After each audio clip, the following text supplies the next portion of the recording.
skills. So I'll be talking about communication skills. What is communication skills? What are the types of communication skills? Why is it important? And why is it important, and how it can impact sa success ng mga tao. Okay? So kaya kanina nag-relay ng message. So anong lesson doon?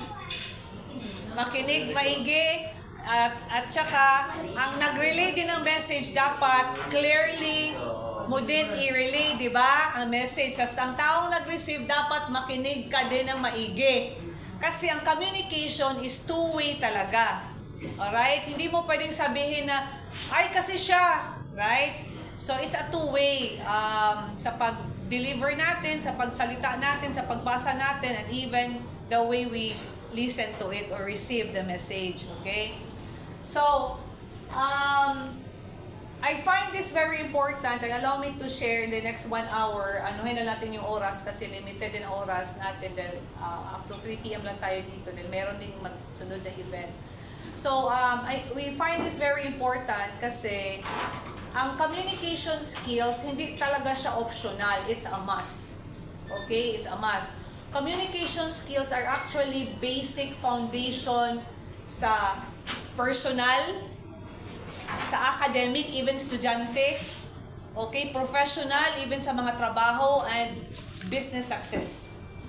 So, kailangan din maintindihan na ang the ability to express ideas, diba? The ability to express your thoughts, your feelings, the ability to actively listen, and even understand others. It can build strong relationships.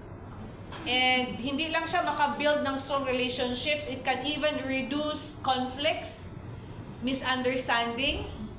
Okay? Ang kagandahan lang kasi pwedeng ma-improve, pwedeng ma-learn, ma-develop, ma-improve ang communication skills, lalo na kung aware ka at lalo na kung lagi mo siyang pinapractice. Okay? Kasi wala naman talagang perfecto. Pero kung napansin nyo, ang communication skills is the key. It's not just the key. It is not just the key, but communication is key talaga sa success. Proportional talaga siya. Pag ang tao na if you communicate better, meaning you also is a better person. Kasi walang magaling na tao or walang better na tao na hindi siya magaling magaling mag-communicate. So, mapansin nyo, ang taong marunong mag-communicate, mas best version siya sa pagkatao niya. Okay? Towards success. Kasi, kung pansin nyo, walang successful na tao na hindi marunong talagang magsalita. Okay? Napaka-imposible, except na lang siguro nanalo ka ng loto. No need ka na magsalita dyan, magtaya ka lang ng 10 pesos, magkano ba yan, di ba? Pero ano yan? Anong probability niyan? Probably isa sa 1 in 100 million? Di ba? Kaya nga may kasabihan 1 in a million you. Right? So malaking impact talaga sa success, either personal na buhay, relasyon, even estudyante, trabaho o business, okay, ang communication. Even sa bahay nyo ngayon, pwede nyo siyang ma-inventaryo, pwede nyo siyang ma-assess, pwede siyang ma-check. Kumusta ang komunikasyon sa bahay, sa pamilya? Kasi kung mayroong magandang komunikasyon, again, as I said kanina, it can reduce conflicts, misunderstanding. Mas harmonious ang relasyon. Mas maganda ang relasyon sa isa't isa pag mayroong magandang komunikasyon. Okay? So, ano pala ang communication? So, ano ang communication, Lay? Ano natin sa kanila. So, ang training objectives, by the way, okay? Yan pala. Ang training objectives natin, ayan, ipakita ko sa inyo. Ito yung makukuha natin this afternoon. Ma-understand natin ang communication skill. Maintindihan natin ano yung communication skills. Ma-identify na meron din pala iba-iba types of communication. Okay? Tapos, after ng training, kasi may matutunan tayo, it can help us improve our speaking, our listening skills, and even emotional intelligence. So, ang emotional intelligence pala has something to do with communication skills. Kaya kung pansin niyo pala, may mga tao na kalma lang, may mga taong di ba? Mag-react agad, di ba? Mag-high pitch, kaya so it has something to do din pala sa communication skills ng emotional intelligence. Tapos, maka-adapt tayo, matuto tayo mag-adapt sa communication style. Kasi ang iba-ibang sitwasyon, iba-ibang tao, may mga kanya-kanyang communication or types of communication skills. So, kailangan din natin siya maintindihan para marunong tayo mag-adapt. Kasi nga, yung sinasabi natin na different folks, different stroke. Sabi nga ni Miss Lea kanina, di ba, ang mga prospect, ang mga tao, iba-iba eh. Right? So, ibig sabihin, the way na si Alfred, the way ko siya invite sa business, ang way ko, ang communication skills ko, ang communication approach ko, kung nag-work kay Alfred, it doesn't mean na mag-work siya kay Jonathan. Right? Kasi nga iba-iba. So, different folks, different stroke. Kaya kailangan nyo maintindihan talaga na ang communication skills pala is dyan pala mag-umpisa ang lahat. Okay? Sa communication talaga. Even sa mga great leaders, even sa mga officials, even sa mga countries, leaders natin. Right? Ma-imagine nyo, even si Trump ngayon, na grabe ang busis, sa mga tao sa kanya, di ba? Kasi ang communication skills niya kakaiba din. Right? So, and then, we have to apply it. Applying nyo ang effective communication para ma-achieve ang personal, professional, and business success. Okay? So, ano ang communication skills? What is communication? Ang communication pala is the process of sharing information. Okay? Sa pag-share, sa pag-relay ng informasyon. Like kanina, nag-relay tayo. Ang communication is also about exchanging ideas, thoughts, feelings. So, kung mayroon kang iniisip, may idea ka sa isang negosyo, may nararamdaman ka, paano mo siya ma-communicate properly or well or effectively sa tao? Na ma-receive din siya effectively, no? Ma-understand din natin ang message clearly. Okay? Tapos, ang key point ng communication, it's only effective, ang communication pala, it's only effective when understood. Kaya pala may mga misunderstanding. Kaya pala may mga conflict. Sa tingin nyo, bakit may mga conflict, may mga misunderstanding? Kasi hindi pala nagkaintindihan, di ba? Bakit may even mga relasyon maghiwalay, di ba? Mga magkapatid, hindi magkaintindihan. Ating mga kapitbahay, hindi magkaintindihan. Kasi nga, ayan, hindi nga naintindihan. Right? Hindi naintindihan. Alright? So, yun pala yung pinaka bottom line kung bakit may mga misunderstanding, may mga conflicts. Kasi hindi nagkaintindihan. Okay? And it's two-way. It's two-way. Hindi lang isang tao. Two-way. So, ano ang communication skills? Iba-iba pala. May verbal, may non-verbal, may written din, meron ding visual, may listening skills, may emotional intelligence. So, ano ang verbal communication? Ayan, ang verbal communication, it's clear speaking, it's about appropriate tone, it's about correct language or words. Clear speaking, ibig sabihin, you're confidently, okay, relaying.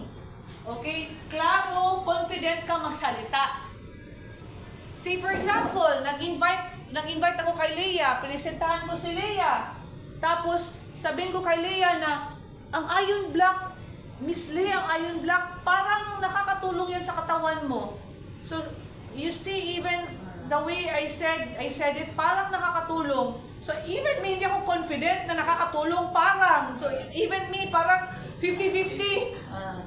Right?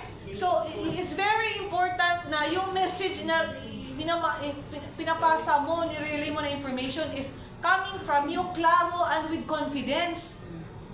Say, Miss Lea, ito yung nangyari sa iron block. Ay, saglit lang. Tapos sabihin ni Leia, ano ba mga benefits yan? Saglit lang ha. Tawagan ko muna, applyin ko. Ginny Bren, ano nga benefits ng iron block? Wala na. Patay na tayo. Right? Confident ka. Okay? Clear ka magsalita at with confidence. Appropriate tone is hindi lang, ang appropriate tone is hindi lang about boses. Of course, even boses natin, right? Ayaan nyo na ako kasi taga-Tanhay ako. Lumaki ako Tanhayanon. So, ang boses namin is para talagang nag-aaway. Galit. Galit. Ang partner ko nga, si Karsten, minsan, nagre-remind sa akin, hey, palangga, I'm in front of you, okay? Laki ng boses mo. Tapos minsan pag nagtamawag ka, like say I'm on the phone, kausap ko sa Leia o mga bata ba, tapos biglang naka-steer siya sa akin, nag-stop, tapos nagsasalita, tapos mamaya, say, tumatawa ako, tapos gumagano siya, kasi akala niya nag-aaway na something is wrong, di ba? Pag napansin niya tumatawa ako, so parang okay lang pala. Kasi nga, the way, malaki ang boses, tapos matigas, tapos strong. So parang nag-aaway lagi, no? So but anyway, even yan, kailangan akong mag-adjust, matuto. Kasi nga, meron ding upper tone. Lalo na say for example, kung nunod naman malakas ang boses mo, di ba? Tapos malakas ang boses ko.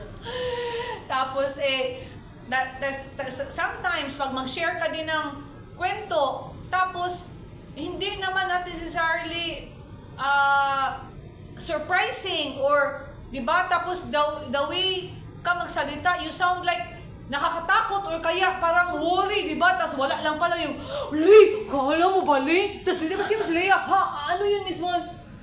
Lee, nanalo ako ng ano, di ba? Iba naman yun, dapat Lee, nanalo, di ba? So minsan ba din yung tone, tapos yung confidence mo, tapos, ito, even yung language and words na gamitin natin, may mga appropriate din na words, di ba? Pag sa business din, business talk, sometimes nagjo-joke naman tayo, lalo na mga Filipino. Don't get me wrong, kasi tayo mga Filipino, humorous talaga tayo, nagjo-joke tayo and all.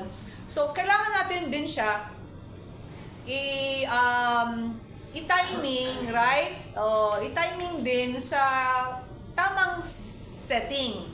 Business setting tapos nagjo-joke ka ng mga nag-green jokes ka dyan o nag-ano. Lalo na kung ang guest mo din pastor. O kaya, di ba, religious. Tapos nag-green jokes ka dyan, di ba? Ma-off na yan. O kaya, yeah, but you get my point, di ba? So, ito yung verbal communication. Ang non-verbal communication naman, ano ang non-verbal communication? Ang non-verbal, hindi nagsasalita. Actually, for me, this is the challenging part kasi may mga tao hindi masyadong magsasalita, may mga unspoken words, pero body language, okay, nagbibigay sila ng signal. So, pero kung alam mo ang mga body languages, you can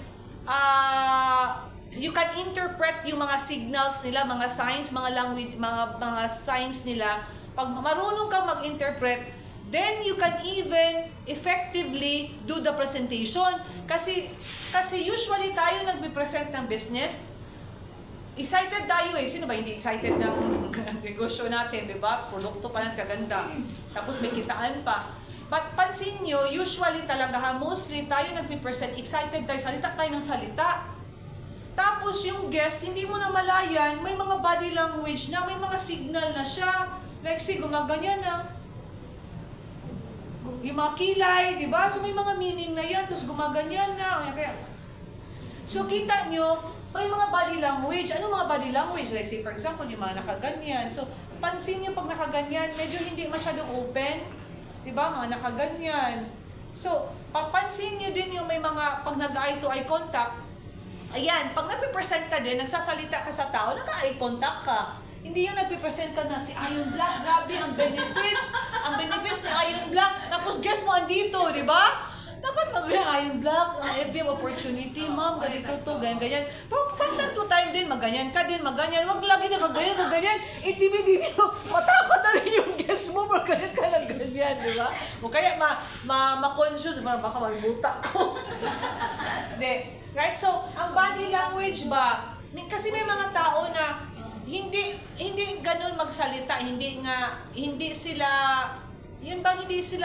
sila courageous, honest magsalita na hindi sa interested, pero sa mga body language nila, they say it, right? Say yung mga ganyan, sarcastic yan o kaya mga magduda, yung mga ganyan, yung mga Pero pag nagnanad, alam mo na, mas maganahan ka pa mag-present kasi nagnanad. Uy, nag-agree siya, di ba? So, todo ka ng todo. Pero alam mo, nagaganyan na siya. O kaya nagaganyan na sa cellphone. Wala nang interest. So, alam mo, ibahin mo ang approach na ngayon.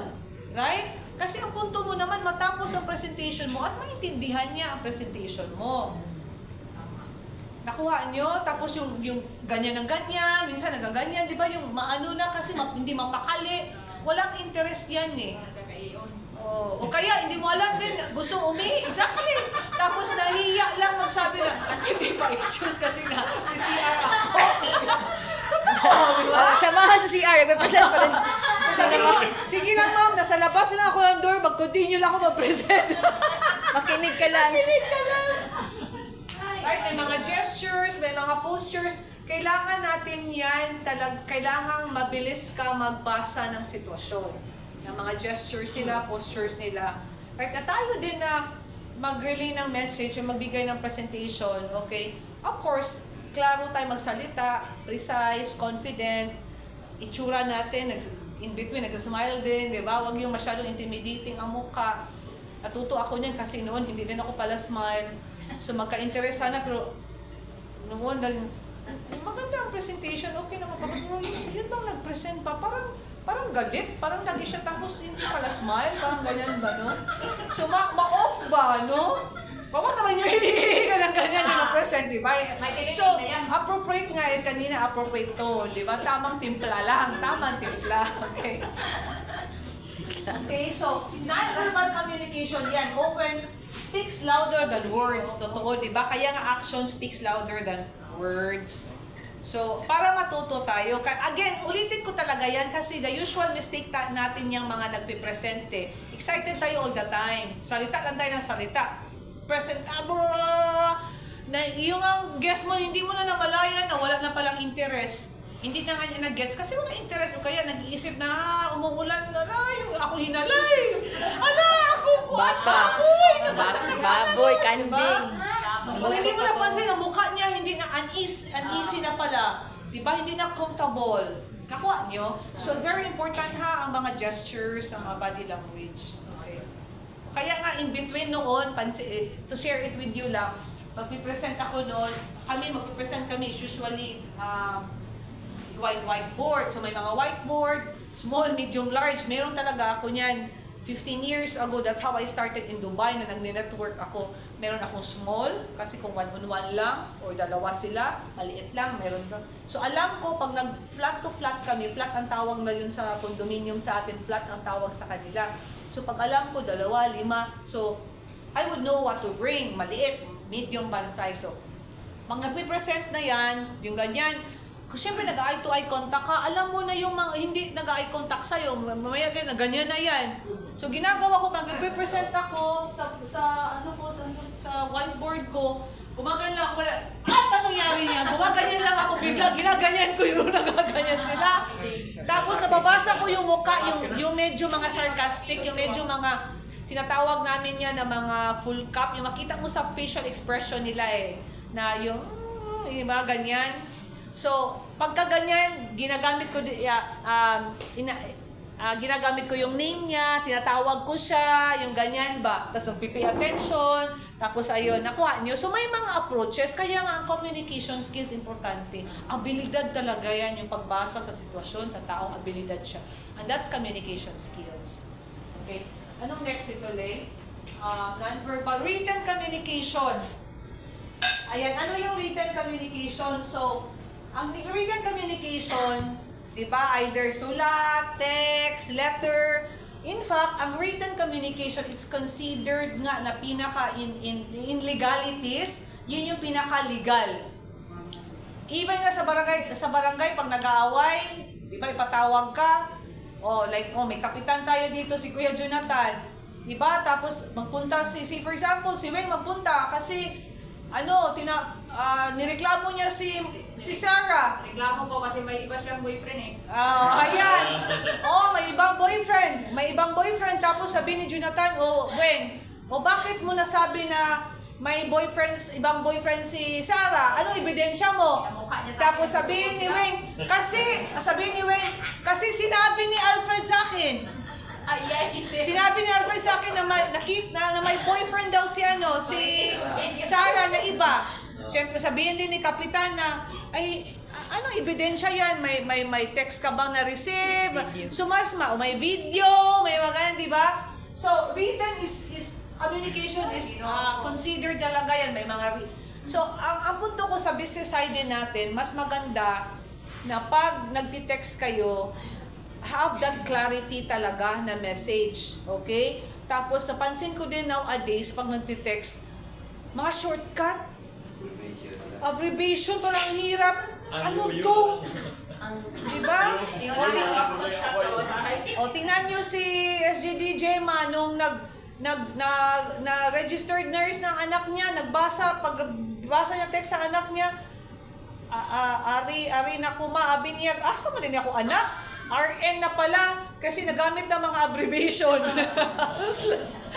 So, right, mga times, well, mga okay nga ngayon, hindi na key na lang, o kaya thumbs up, minsan di mo ano ba talaga ito, no?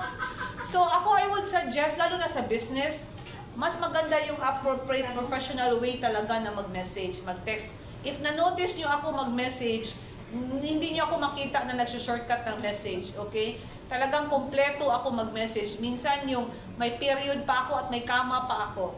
So, hindi ko talaga yan na tinanggal yung ganyang proper way to yung written communication. Kasi, kailangan mo ding maisipin yung taong nag-receive ng message. Okay? Huwag yun naman pahirapan. Ako nahirapan talaga ako sa mga shortcuts. Murag sa Telegram ba? Murag sa Telegram gali. O, sa Anhi, Telegram. patay na. Ako nahirapan. Well, ngayon may audio message na. Social na. Ayan, medyo, ayan, ginagamit ko din yan, lalo na kung nagda-drive ako o nasa labas ako, kung may kasama ako, o kaya sa tingin ko yung mini-message ko hindi pa nag-online, o kaya nasa meeting pa, ayan, o kaya mahaba masyado, tapos hindi pa pwedeng matawagan, ayan, nag-audio message ako. Alright? So ako din, I know when and what to text, or when to call. Okay? Dapat alam mo, apart din yan ng communication skills, na alam mo ano yung mga bagay na pwede lang i-text at ano din yung mga bagay na kailangan mo talaga i-call. Nakuha nyo? Okay? That's also an ability to understand. Okay? Kasi may mga simple lang na message na no need mo itawag. Okay? Pero may mga, lalo na yung may mga queries or kailangan mo ng answer, might as well call. Alam mo naman matawagan din ng tao eh. Okay? Tapos speaking of call din, kung say, hindi ka available, tas may mga, or kahit nag-text ba, like say, minsan, pag alam ko na ano yung schedule nito, kaya ibang oras, or like sa ibang bansa, or even dito, yung mga prospect, or hindi pa, depende ba, or hindi pa ganun ka-close, di ba, like, is it okay to call, or when is the perfect time or the right time to call, di ba, may mga ganyan talaga. It's an ability. Abilidad din yan kasi it shows respect din, okay? So, ang tao, of course, ma-feel respected, ma-feel valued, iba din yung relationship na i-reciprocate niya sa'yo, di ba? Oo. So, abilidad talaga. Tapos, say for example, may mga calls as you can't answer right away, pwede ka mag-text na, oops, teka lang, nagbiyahe lang ako. O kaya, I am dealing with personal situation pa right now, call back lang ako, okay? Kasi as we go along sa training natin today, ang communication skills, kung ano ang communication na ngayon, kung ano yung recent na communication style mo, ikaw yan. Okay? Pagkatao mo yan, that reflects, it reflects actually kung ano ka. Okay? But then, again, hindi naman yan, I'm not saying na, kasi walang perfect, but ang point ko, kung ang goal natin is to really, ang success ang goal, di ba? Success ang goal, tapos you wanna get better, kasi alam mo na pag better person ka, ang success is within reach na lang yan, right? Then alam mo na gusto mong i-improve talaga ang communication style mo, ang communication skills. In fact, that's one reason why we're all here, na andito sa leadership training. Kasi, knowledge is really power. Right? Knowledge is really power. So, Ano yung next way ng communication? Visual ba yun? Yeah, visual. So, meron din visual communication. Okay? Yeah, may visual communication. So, ang visual, kasi may mga tao na, well, hindi lang mga tao, mayroon din mga situation talaga. May mga ideas minsan, may mga information minsan, na mas effective siya, Pag may visual. oo, mas effective siya maintindihan pag may visual, pag may makita ba. Like, yun yung sabi nga sa anak ko si Monre, na sabi ko nga sa kanya, maybe, yung mga estudyante, I don't know, may estudyante dito din, SAR, I don't know sa inyo, iba-iba. Kasi may mga situation, di ba, mga teachers iba-iba, ang mga style ng teaching, di ba? So, mayroon, at tayo din mga estudyante, iba-iba din naman ang understanding, ang skills din natin to understand. Ano yung effective sa atin. May mga teacher, maalala ko noon, yung tax namin na teacher, minsan, di ko siya maintindihan. Minsan, anak ko nga, paano siya naging accountant? Hindi siya marunong talagang yung communication skills niya into like relaying. Hindi clear siya mag-communicate, magpasa sa gusto niyang ipaintindi sa estudyante. Kasi nga, again, iba-ibang communication skills. Pero again, teacher ka, professor ka, kailangan mo rin maintindihan ng mga estudyante. Kasi ang communication skills, ang student setting, importante din ang communication skills. Yung mga bata, mas makapagsalita, public speaking, blah, blah, blah, di ba? So, may teacher si Moni na share sa akin na mag-share lang siya ng PowerPoint, tapos basahin lang niya lahat na nandun sa PowerPoint. Tapos wala man lang further explanation and all. So, yun din yung style niya, which is hindi effective kay Monre. So, may iba-iba ba, right? So, but then ang punto ko, with visual, meron talaga, hindi lang tao, it's about tao, meron talagang situation, may mga complex na data na mas maintindihan natin kung may visual. It doesn't mean na hindi, ang tao mismo na nag-watch or mag-receive ng information is bobo or less siya makaintindi. It's just, meron talagang mga complex, may mga complicated talaga na sitwasyon. Even yung mga graphics, mga IT, di ba? May mga complicated pero pag mga graphics, like mga graph, pero mga numbers minsan, pero pag may graph ang numbers, like ginawa ni VP Lea kanina, yung time versus effort. Kung sinabi lang niya na time at saka effort, ang visualization ba, mag-imagine tayo parang mahirap, pero sinulat niya na, di ba? Ang income, maliit pa, pero ang effort, sobrang taas, di ba? Pag dinowing niya, mas naintindihan natin, right? Nakuha niyo? So, may visual din na communication. So, it's a practice of sharing ideas, information, and messages using visual elements like mga images, symbols. Like ito, ngayon, salita ako, tapos may PowerPoint din dyan. So, mas easier dahil nag-explain ako, tapos may nabasa pa kayo, may nakita pa kayo. Diba? So, mas doble. Alright. Ano next, Le? Listening skills. Ito, listening skills is isa sa pinaka-challenging sa ating lahat. Yung ability na makinig tayo. I want you all to be honest with yourself.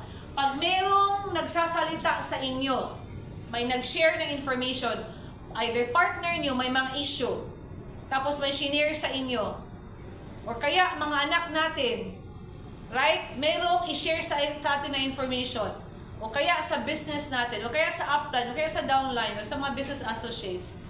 Right? How well kayo or how actively you listen. O baka kakasabi lang na pagtingin ko dun sa wala lang bigas. Ay, kasi wait ako matrabaho ka. Kaano pa nga lang, di ba? But na-gets nyo? Kasi again, mostly dito, isa din to sa issue talaga natin. Listen. Sino may mga anak? Sino may mga pamangkin? Younger generation. Kumusta ang generation nila ngayon? Easy? Challenging? Ano? Dahil sa cellphone. Kasi si Mondre nakaganyan. Si Inday nawala. Asa ba to? Ayun. Nagtago si Mondre. Right? Kasi lagi ko sinasabi sa kanila na, alam nyo, whenever may mga discussion kami, training, business, mga ano pa dyan, always we talk about our younger generation. Kasi it's challenging ang generation yung ngayon. But then I said, it's as I said kanina, ang communication is two-way. Right? Very, very challenging sila. But at the same time, tayo din ng mga adults ngayon, kailangan din tayong matuto. Anong tawag niyan? Hindi lang patience ang habaan, but then ang understanding talaga sa communication. Kasi as I said, two-way eh. Hindi pwede, alam natin na challenging na ang younger generation. Pero anong ang mga dapat natin gawin na communication skills para maintindihan natin sila more at maintindihan din nila tayo. And then, may teamwork na mangyayari. Right? May teamwork na mangyayari sa bahay. Kasi everything starts at home talaga. Kasi kung sa bahay pa lang, magulo na tayo with them, anong ini-expect natin na sila mag-grow at maintindihan nila ang generation nila at maintindihan din nila tayo or vice versa tayo with them. Right? It's challenging. I'm not saying na I have figured everything out with the younger generation. Hindi. I'm still studying. I'm still learning. Kaya nga natutuwa ako, it's a privilege to have younger generation with me kasi I find it opportunity na maintindihan ko sila. Okay? Though I'm happy na I was growing up na iba ang world. Diba? May mga laro tayo, ano-ano pa yun, diba? Hala, mga bayabas, o ano-ano. Generation nila, patry mo ba akyatin? Hindi rin marunong sa mag-akyat. Salot na na salot. Hindi yan. Kahit ngayon, siguro kahit nandyan pa yung fruits, wala yan. Hindi ngayon marunong sila mag-ganyan. Or basta suman to ba na? Hasuwan naman, maghihintay. Right? So, ang communication is key talaga. Sa relasyon, sa lahat talaga. Oo. So, ang listening skills, kasi like say being a mother, tayo, naintindihan ko yan ng mga nanay, what we all want naman is the best for them. Best for them. Of course, ang gusto natin worst thing for them, di ba? Best talaga. But minsan, meron tayong mga beliefs at mga style na nakuha sa mga nauna din sa atin. Whether we like it or not, nasa blood na natin, nasa linya na natin, kasi that's how we grew up. Unknowingly, nakuha natin. Minsan nga, yung si Monday sasabi na, Mami, you sound like Mama. Tapos natawa ako kasi minsan, tawa ko, sabi ko, alam mo, mama ko yun eh. Ilang taon ako lumaki sa kanya, pinalaki niya ako din. Siyempre, marami yung mga liya na nakukuha ko, napapasa ko din sa'yo. Generation. Tapos, but then, it's nice, hindi ka mag-react na negatively. It's nice to, kasi pag nakikinig ka, it's nice to know na, oops, teka lang, oo nga. Tapos, hindi yun effective na sa kanila. Right? Hindi yun effective sa kanila. Like yung sister-in-law ko, sabi ko nga sa kanya, nakita ko sa mother ko noon na, di ba? Nakita ko hindi effective. Magkapatid kami, 4, pero nakita ko effective sa akin, pero hindi effective sa ibang kong kapatid. Right? So sabi ko, at the same time, I have noticed also, observe sa iba, na ang naging hindi talaga siya effective. Kasi annoying siya eh, kahit tayo. Hindi, di ba? Ayaw mo nang, di ba? Ma-annoy ka. So instead, strategize. Change the communication skills. Ano yung dapat effective pala? Effective sa akin. Tsaka ayaw ko, sabi ko, ayaw ko din na kapoy. Tapos, ma-stress ka. Hala, kaswerte nyo. No way, ma-stress ako. Cortisol level ko, mag-shoot up. Sugar ko level, ay ayaw ko nun. Tapos, mag-wrinkles ako. Expensive. Hindi ako 20 anyos na. Ilang taon na ako, may mga linya na. Tapos, stress, magdadagdag, mag-gray hair na tayo, mag-ubanta kaysa stress. No! Right? So, pag maintindihan lang din pala, right, listening skills is very important. we can pay full attention talaga. We need to listen to understand, not to respond. Kasi usually, kunyari, para tayo nakikinig. Pero actually, nag-attract ka, data ready na mo attract ka. Lastly, basta, no? Attract ka data. So, what good data nag-pay attention. Wag ta mag-listen good fully. Okay? We don't listen to understand. We listen to respond, to react, to attract ka. Di ba? Kaagad, ganyan pa, parang tigre ba? Lion, no? Pero once pala na, oh, okay, alright, pay attention, intindihin mo anong ginugo through. Yung downline natin, diba? Minsan may mga downline na, lalo na mga bago, that's hindi pa nag-attend ng mga trainings, diba? Na, tawagan ka lang, Brenda, di ba upline ikaw? Uy, may presentation ako bukas alas 3. Upline ikaw, so puntahin yun ko kay upline ka ikaw. Mukwarta, biya ka na ako, magkita ka na ako. Mga bago, usually ganyan. So ikaw, diba? So you just listen, right? Instead, wag, litsugas ka. Diba? Instead, okay, you listen, and then you like, once you listen, you pay attention, then you'll understand na, ay, ganyan siya magsalita kasi yung training, bago lang, malay ba niyan, yung mga communication skills, blah, blah, blah, di ba? Na may mga professional way din pala, ganyan, kasi ang environment niya, ganyan din sa magsalita, di ba? May mga sarcastic, mga demanding.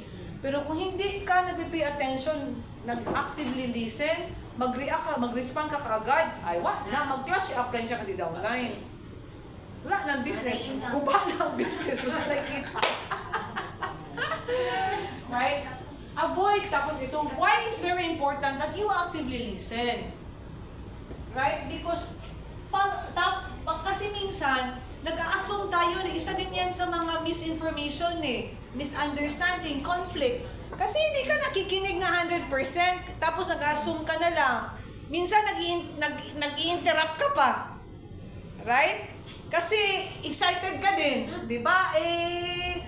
Brenda, ikaw din na, ikaw din, 'di ba? Kaya ka, wala na. Right? So, instead, again, powerful pala instead we listen. Give time to listen, okay? Kasi hindi lang yan siya, ikaw mismo kasi yan ang listening Right? Tapos you ask question, pag sa tingin mo hindi klaro, you ask question para again walang assumption. Right? You ask question talaga, even right now, interactive itong training natin today. You ask question talaga. Kasi, simple lang din ang universe. You don't ask, you don't get.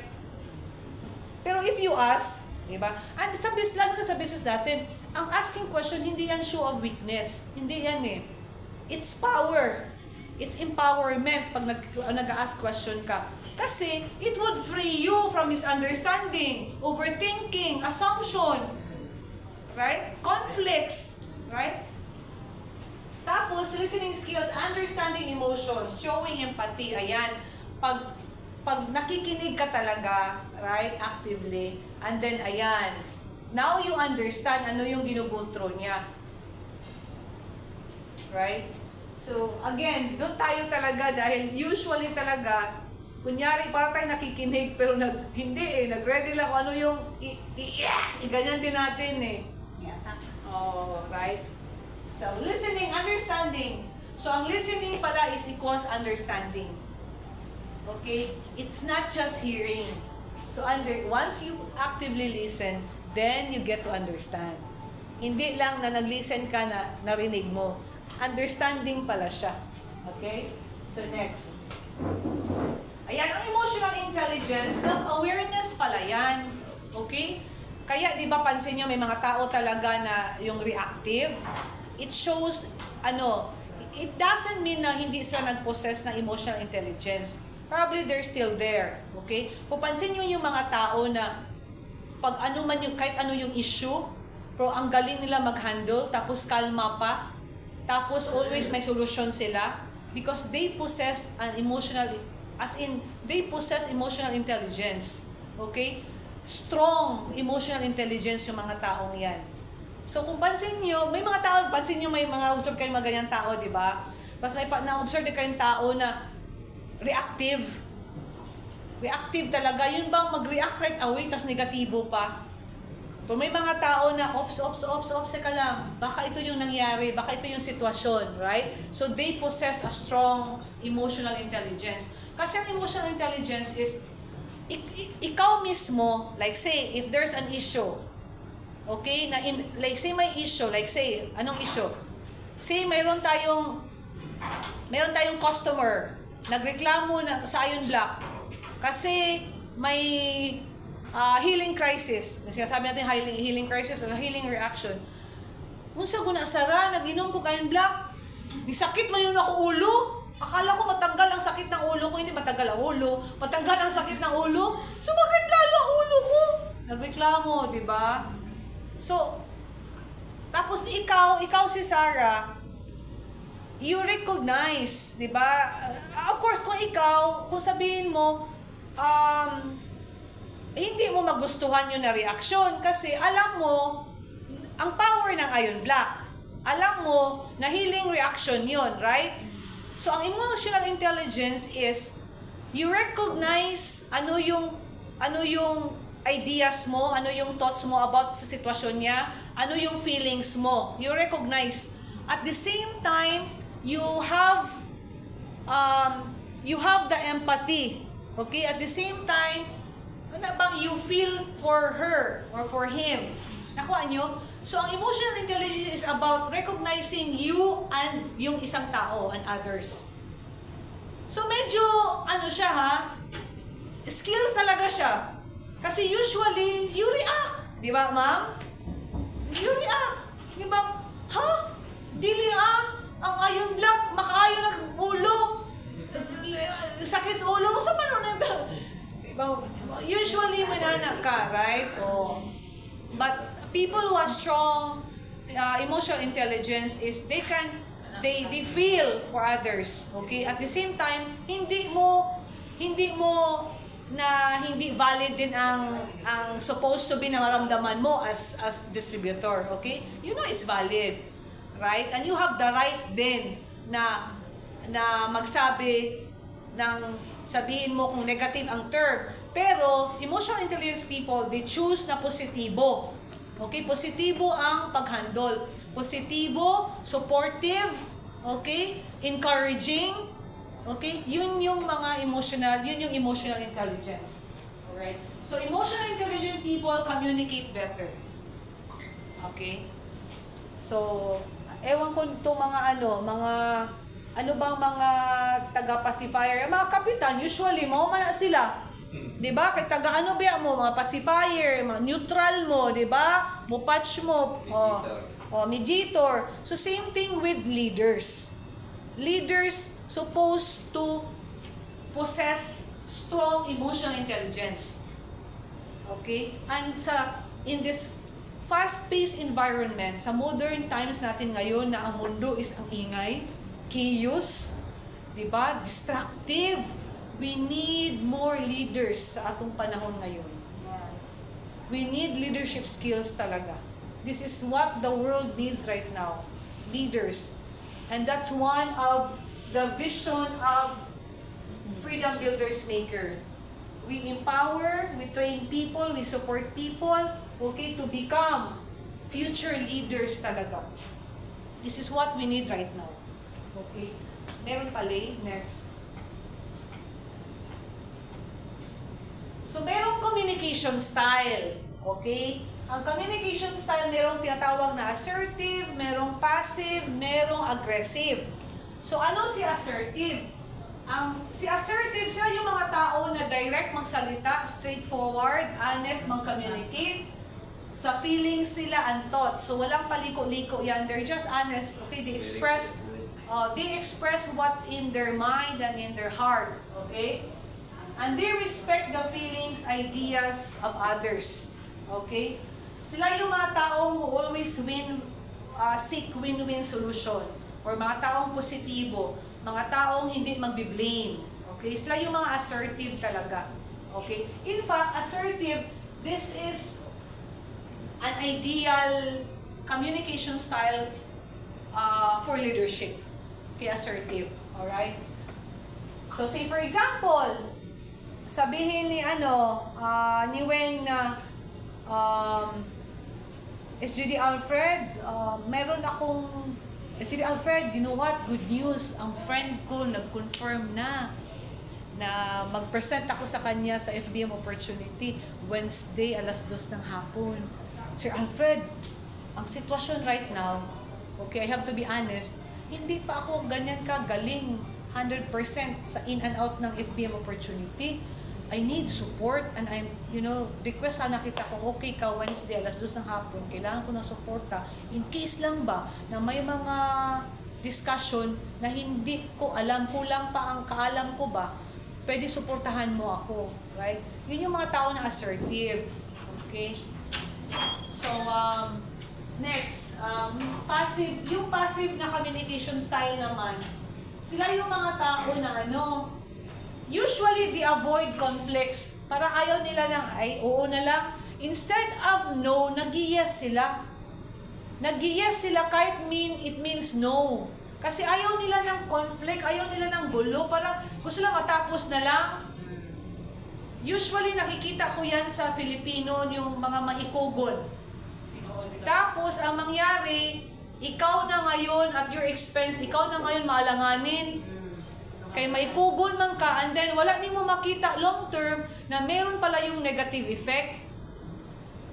Okay, yun yung passive. Usually, nakikita ko yun sa Filipino culture, Filipino natin na ugali. Kasi sa labas, especially mga puti, hindi sila ganyan. They're polite, they're respectful, and they're straightforward.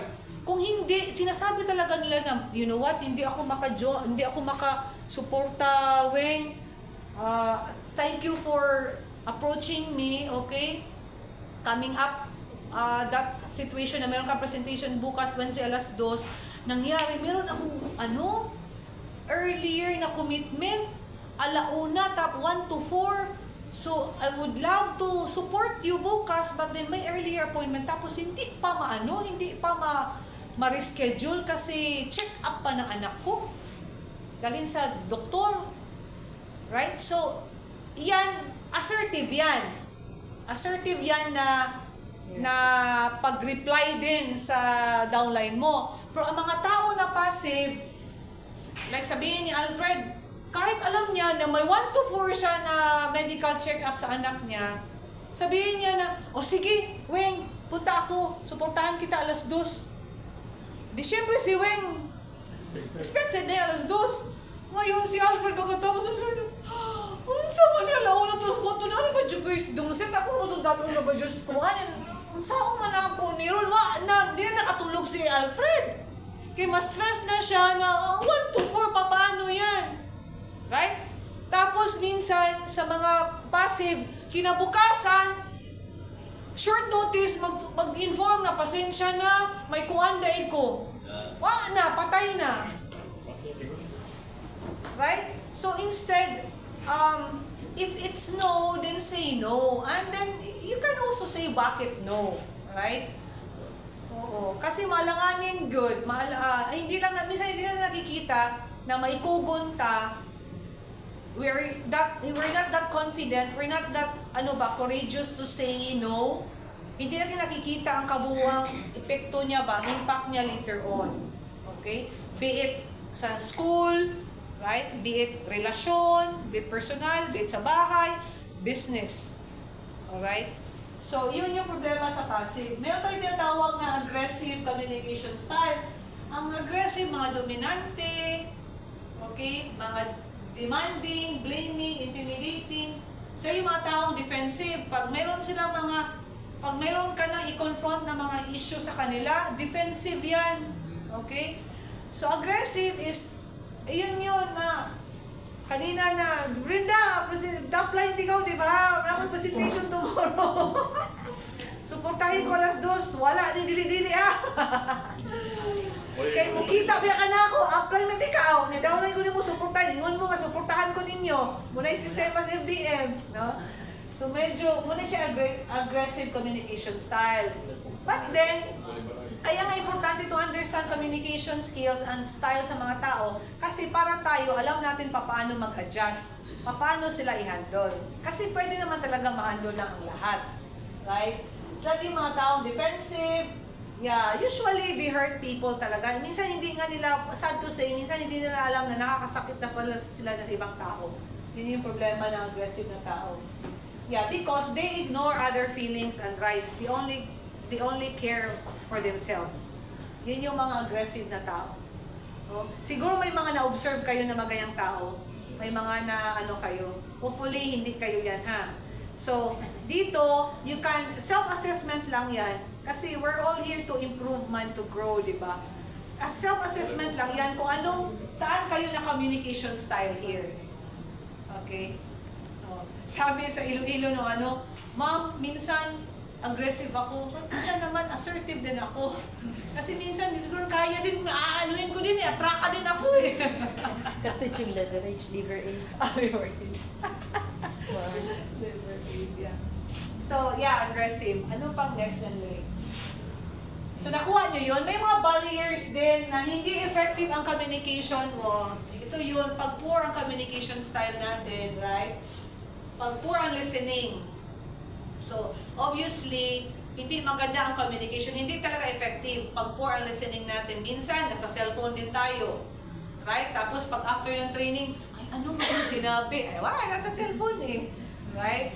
Oh, kaya nakikinig, pero actually, bugas, maningil pa mga kumpuan. Wala pa matinakuan. Hala, tayo sa kaong bugas. Mamagi ko sa akong suki. Kaya wala na taong bugas. Wala na akong bugas. Paabot ko sa bais. Gabi-gabiin na akong suki. Wala na ito. Narado na tulod. Assumption. Right? We assume. We assume. I had this situation talaga noong panahon ka-business natin. Ex-business partner natin noon na when I explain, and naintindihan ko rin kasi may mga taong detailed. Ako detailed. Minsan, when you talk to people na gusto nila shortcut, ayaw nila ng detailed. Minsan na parang, diretso na, what's the point? Pero ako, the way I explain, detalyado ko kasi I don't want na may miss out ka. I don't want assumption eh. Kaya nga minsan, nagtatanong ko sa mga kasamahan, nakuha nyo, nag-gets nyo ako? Kasi para pag hindi, explain ko ulit. So, that's also my personality na ayaw kong may ma-miss out. Dahil, honestly, yung ugali ko din na yan noong panahon. Kaya ayaw kong mag-teacher, ayaw kong mag-education dahil wala akong pasensya sa pagturo. Pagdating sa network marketing, kailangan magturo. Natuto. Right? Pasensya. Nagkaanak, pero malalamin mo rin nung baby pa daw siya, ginaganyan ko siya. Kasi ang tagal daw niya makaintindi. So, again, sa assumption yan, ayaw ko ba, I have this belief na pag hindi ko siya detalyado, ma-miss out niya ang information, hindi niya makuha lahat-lahat. Tapos, ayaw ko ng ulit-ulit. Alright? So, personality ko din yan before na ang communication ko skills is, say, I miss out something, tapos pagalitan ako or i-call yung attention ko. Because I don't want na paulit-ulit, okay? I really pay attention na makuha ko siya. So because of that, nagkaroon ako ng ugali na what do you call this? Perfectionist. Which is hindi rin naman maganda. Kasi wala namang perfect. And it's okay na hindi maperfecto ang lahat. This morning, I have to be honest, na-disappoint ako din ang oras, ganito ganyan. Tapos ang oras dumating ang mga tao. Right? Tapos here comes lastly, 9:30, sabi ko sa kanya 9:30, mag-team up na, alas 9, Jess, andito na siya. Tapos ang iba, alas 10, alas 10:30, alas 12. Right? So, ayan. So, sabi kasi, ang mga taga-labas, ang taga-Robertos, Ma'am, late masyadong mga tao, ma'am. Filipino kasi tayo, tumawa sila. Sabi ko, ito yung problema dong, dahil Filipino, manggunda. Ang maputi pa pag sabihin mong 9:30, dating yan na ng 9:30, either 9:21 o 9:30, andyan yan. Hindi ang darating ng 9:20, 9:10, hindi rin darating ng 9:32. Either 9:29 or 9:30. Exactly! Alam niyo ba na for almost 5 months in America, that's one thing really na-amaze ako. Partner ko even. Like sabi niya, Alangga, I'll be there 6:17. Sabi ko, bakit may mga 6:17? But not 6, 6:20, 6:30. At magulat ka, 6:17! Lumating, nag-knock-knock na. Ay, grabe, because they grow up ganyan ang disiplina sa oras. So everything, alam nila pag magwalis, mag-laundry, mag-office, Ilang minutes. mag-drive, going to alam nila, maka-estimate sila. Kaya ngayon naging joke na namin sa anak ko